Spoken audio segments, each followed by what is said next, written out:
Kembali lagi di Cerita Cinta Channel. Jangan lupa like, comment, and subscribe ya. Terima kasih. Di luar kafe, Garda sedang memegangi tangan istrinya. "Aku mau pulang, kamu balik saja ke kantor atau temui saja wanita itu." Sophie memaksa melepaskan diri, tapi Garda malah memeluknya di depan kafe. "Kamu itu kenapa diam-diam menemui Amelia seperti ini? Apa yang kamu cari?" tanya Garda, kemudian melepas pelukannya. Setelah Sophie tenang, ia membawa Sophie menuju mobilnya yang ia bawa sendiri saat menyusul Sophie ke kafe. "Kalau ada yang ingin kamu ketahui, tanya langsung padaku. Aku pasti akan jawab dan tidak usah menemuinya," ucap Garda lagi. "Kenapa aku tidak boleh menemuinya? Apa kalian menyimpan rahasia dariku?" tuduh Sophie yang sejak tadi berubah sensitif. Garda menghela nafas dalam-dalam. "Tanya apapun yang ingin kamu ketahui, akan kujawab sekarang, tapi jangan pernah bertemu dengannya lagi." "Apa kamu juga sering memeluknya seperti barusan yang kamu lakukan padaku?" Glek, Garda menelan ludah. "Tuh kan," Sophie merajuk. Ia berjalan mundur. Sophie juga menepis tangan suaminya yang mau menyentuh tubuhnya. Garda tidak hilang akal. Tiba-tiba ia ingat dengan Juna. "Lalu bagaimana denganmu, Sof? Apa saja yang sudah pria itu lakukan padamu?" Sophie melotot tajam. Ia tambah kesal pada suaminya. Kenapa bahas Juna segala? Karena jengkel campur marah, Sophie pun memanaskan suasana. Tidak mengelak, Sophie malah akan menceritakan apa yang sudah ia lakukan dengan Juna saat pacaran dulu. Ia ingin balas dendam pada suaminya. "Jangan sakit hati kalau sudah tahu." Sophie tersenyum jahat. Wajah Garda langsung ditekuk masam. Ia jelas marah membayangkan istrinya sudah diapa-apain oleh pria lain. "Juna pencium yang handal," ucap Sophie yang melihat wajah gusar suaminya. "Stop!" sentak Garda mulai kepancing. "Kamu tahu kan bagaimana darah muda kalau terbakar? Tuh, bayangin saja, gak jauh seperti apa yang kamu lakukan sama wanita itu," cetus Sophie marah.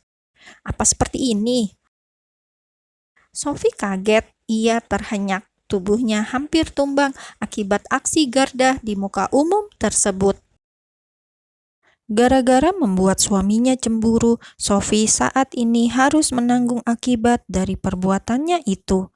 Kediaman Garda Arkasa Ragasa.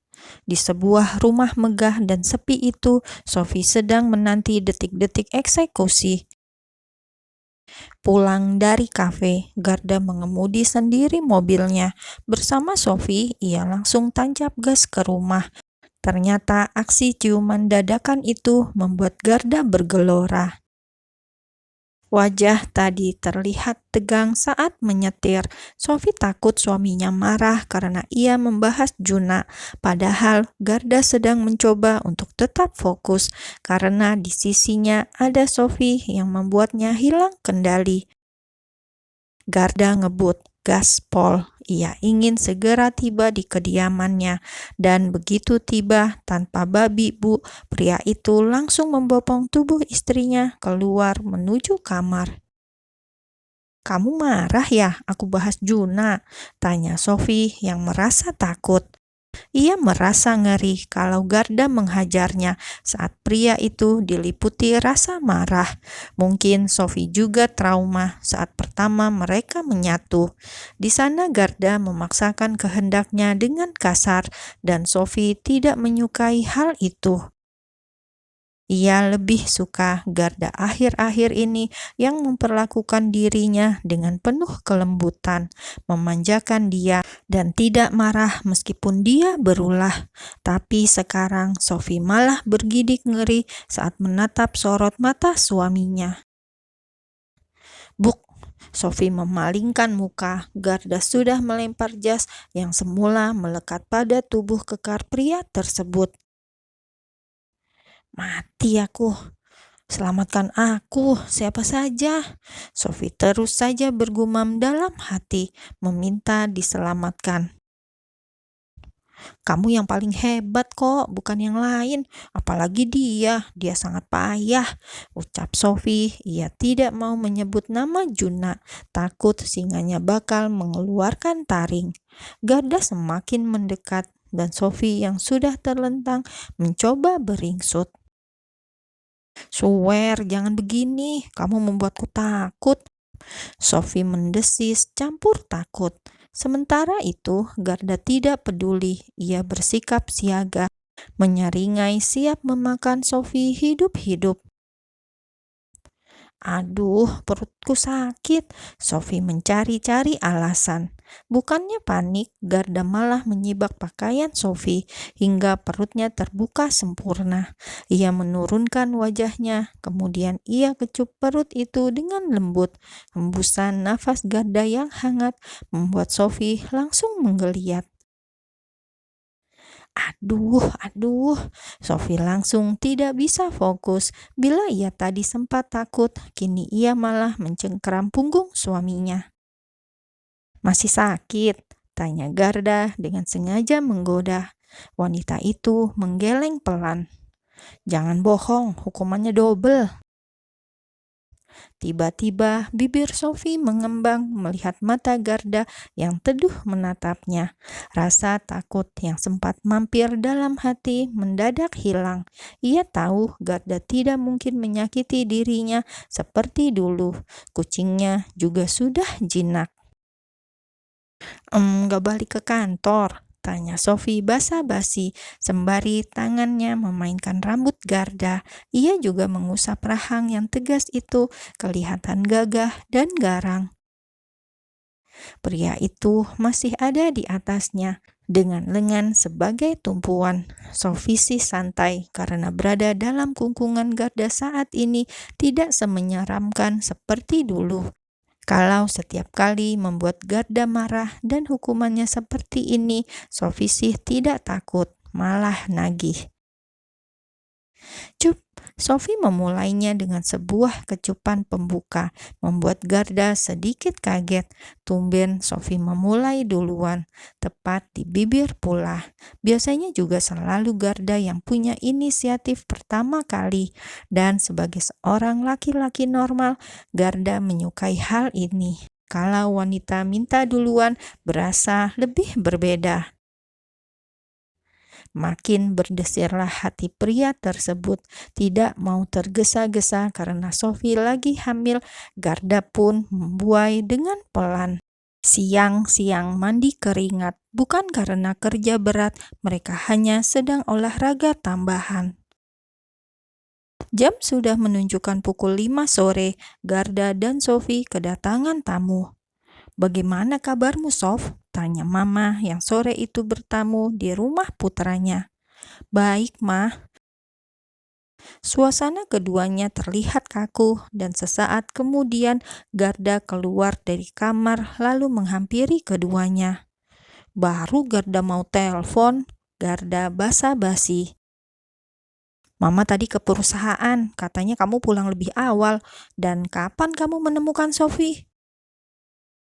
Dari wajahnya, Mama sepertinya kurang suka dengan Sophie.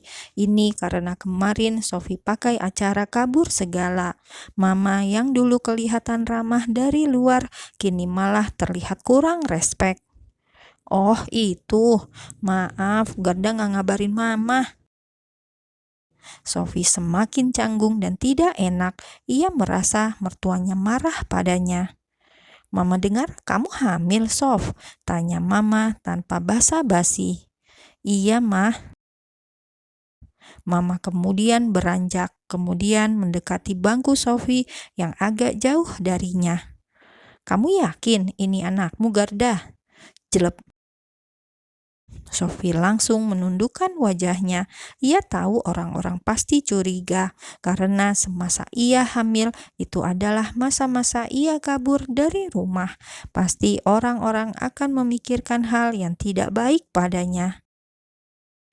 Mah, Garda mau protes tapi mamanya kembali menyelah. perlu kamu tahu, kamu tidak bisa punya anak," ujar Mama menatap tak suka pada Sophie. Ia merasa Sophie sudah mempermainkan putranya. Sophie yang mendengar langsung kecewa. Kenapa Mama mertua dan Amelia mengatakan bahwa suaminya tidak bisa memiliki anak ataupun keturunan? Apa mereka mengira ia wanita tidak baik? "Jangan bicara omong kosong, Mah. Apa maksud Mama?" tanya Garda yang merasa tersinggung. Ia juga cemas kalau istrinya tersinggung dan sakit hati. "Mama serius, kamu tidak akan bisa memiliki keturunan pasca kecelakaan waktu kamu remaja. Mama sudah bawa kamu ke rumah sakit dimanapun, dan hasilnya sama. Kamu divonis tidak bisa memiliki keturunan saat dewasa," ujar Mama dengan sedikit emosi. Garda dan Sophie jelas kaget. Terutama Sophie, dia adalah pihak yang paling merasa kecewa. Jika Mama percaya Garda tidak bisa memiliki anak, maka secara tidak langsung sang mertua menganggap Sophie sudah bermain dengan pria lain. Sangat kecewa, Sophie langsung meninggalkan ruang tamu. Ia berjalan menuju kamar dan langsung ke atas ranjang, sembari menarik selimut, menangis di dalam sana. Sementara itu, di luar sana, Garda marah pada mama kandungnya itu. "Mama keterlaluan." Mama yang dituduh mengada-ada langsung mengambil tas. Ia mengeluarkan hasil rekam medis Garda saat pria itu remaja. Buk tidak mau membaca. Garda langsung melempar kertas-kertas itu. "Garda!" Mama memekik kesal. Ia marah karena anaknya sudah dibutakan oleh cinta. Tap, tap, tap. Garda meninggalkan sang mama. Ia kemudian menyusul Sophie yang terisak. "Sof," panggil Garda dengan sembari menarik selimut, tapi Sophie langsung menariknya lagi. "Sana, jangan deket-deket," bentak Sophie dengan suara serak. "Jangan marah, Mama pasti salah. Ini anak aku, jangan dengarkan orang-orang itu." Garda mencoba menyentuh Sophie kembali. "Gak usah pegang-pegang," teriak Sophie sambil menangis. Hamil membuatnya cengeng. Garda menghela nafas panjang, kemudian langsung merangkul Sophie yang masih berbaring itu. Ia pegang perut Sophie. "Ini bayiku, kenapa kamu repot-repot mikirin apa kata orang? Kita yang buat sama-sama. Sudah, jangan menangis. Aku tidak percaya diagnosis dokter." Sophie sedikit tenang, kemudian menyusut hidung. Ia juga membuka kain selimut yang menutupi wajahnya. "Tapi bagaimana bisa mereka curiga padaku? Aku hanya melakukan itu hanya denganmu." Sophie kembali marah. "Iya, dan aku sangat percaya. Sudah, hapus air matamu. Kamu jelek kalau nangis." Buk, Sophie langsung meninju suaminya dan Garda sedikit lega. Sophie tidak sulit untuk dibujuk. Ia belai rambut Sophie dengan lembut. "Tapi kasihan sekali, dia bahkan belum lahir. Semua meragukan siapa ayahnya," keluh Sophie dengan mata berkaca-kaca.